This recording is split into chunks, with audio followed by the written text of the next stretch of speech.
स्वास्थ्य ठीक नहीं है, आप भूमि पूजन में ना आए। मंदिर निर्माण से पहले राम जन्मभूमि के पूजन के वक्त ये संदेश बीजेपी के शीर्ष नेतृत्व ने लालकृष्ण आडवाणी को पहुंचाया। आडवाणी जो रथ यात्रा निकालकर बीजेपी को पहली बार सत्ता में लेकर आए, बीजेपी को न सिर्फ नई पहचान दी बल्कि मजबूत विपक्ष भी बनाया। 2014 में नरेंद्र मोदी पीएम बने, जिसके बाद कर्नाटक के पूर्व सीएम येदियुरप्पा, मध्य प्रदेश के सीएम रहे शिवराज सिंह चौहान, राजस्थान की सीएम रही वसुंधरा राजे जैसे कई वरिष्ठ नेता और कार्यकर्ता धीरे धीरे पार्टी से साइडलाइन कर दिए गए। आडवाणी और मुरली मनोहर जोशी समेत कई वरिष्ठ नेताओं को मार्गदर्शक मंडल में शामिल कर दिया गया। नमस्कार, बीजेपी का इतिहास सीरीज के दूसरे पार्ट में जानेंगे नरेंद्र मोदी पीएम का फेस कैसे बने, साथ ही बीजेपी ने अपने 70 साल पुराने वादों को एक एक कर कैसे पूरा किया।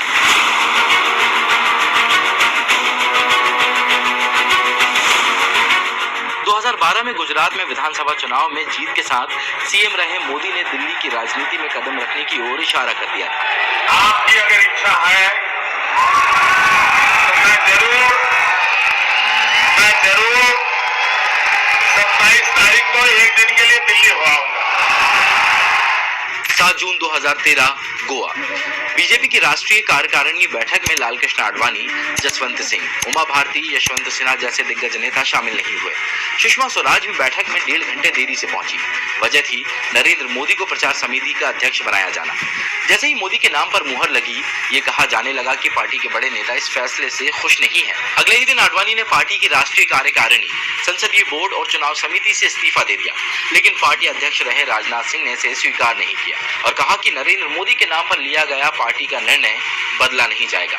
13 सितंबर 2013 बीजेपी संसदीय बोर्ड की बैठक। मीटिंग में प्रधानमंत्री पद के लिए नाम तय होना था। पता चला कि इस मीटिंग में आडवाणी शामिल नहीं हो रहे हैं। बैठक हुई और पीएम पद के लिए नरेंद्र मोदी का नाम चुना गया। इस फैसले के बाद जनता दल यूनाइटेड ने बीजेपी से गठबंधन तोड़ दिया, जबकि बीजेपी की सहयोगी पार्टी शिवसेना अकाली दल ने इस फैसले का स्वागत किया। 24 मार्च 2014 बीजेपी अध्यक्ष राजनाथ सिंह ने एक ट्वीट किया, जिसमें उन्होंने लिखा, time for change, time for BJP, अब की बार भाजपा सरकार। तस्वीर में राजनाथ सिंह अपना दाहिना हाथ वेव करते हुए नजर आ रहे थे, लेकिन इसके कुछ देर बाद ही दूसरा ट्वीट आया, जिसमें लिखा था, time for change, time for BJP, बहुत हुई महंगाई की मार, अब की बार मोदी सरकार। ये ट्वीट मोदी की तस्वीर के साथ था। इसके साथ ही शुरू हुआ पीएम मोदी के अच्छे दिन आने वाला है का नारा। प्रचार में बीजेपी ने कोई भी कसर नहीं छोड़ी। अच्छे दिन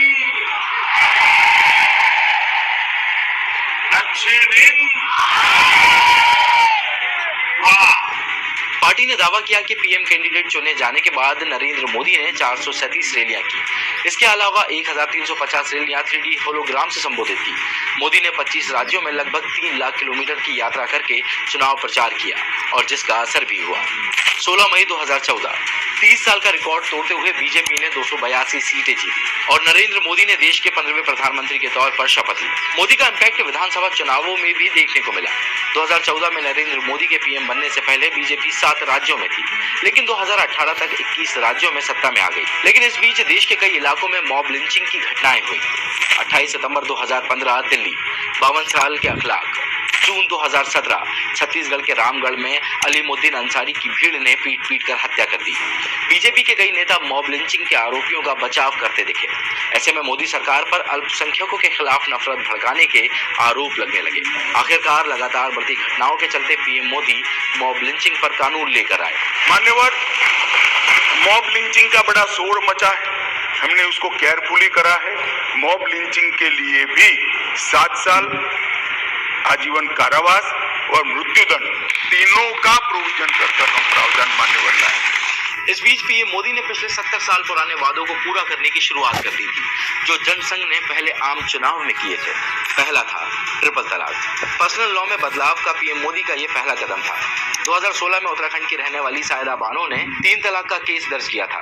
सुप्रीम कोर्ट ने सायरा के हक में फैसला सुनाते हुए सरकार को इस पर कानून बनाने को कहा था, जिसके बाद 2016 में पीएम मोदी 3 तलाक पर कानून लेकर आए। पीएम रहते हुए मोदी ऐसे फैसले ले रहे थे जो उनकी इमेज को बाकी प्रधानमंत्रियों से अलग बनाने का काम कर रही थी। ऐसे ही एक फैसला था पाकिस्तान पर एयर स्ट्राइक का। 14 फरवरी 2019 को पुलवामा में हुए आतंकी हमले में सीआरपीएफ के 40 जवान शहीद हुए। लोकसभा चुनाव की घोषणा के 12 दिन पहले 25 से 26 फरवरी की रात पाकिस्तान के बालाकोट में एयर स्ट्राइक को अंजाम दिया गया। पीएम मोदी के इस फैसले का असर था कि एग्जिट पोल में 220 सीटें जीतने वाली बीजेपी ने लोकसभा चुनाव में 303 सीटें जीती।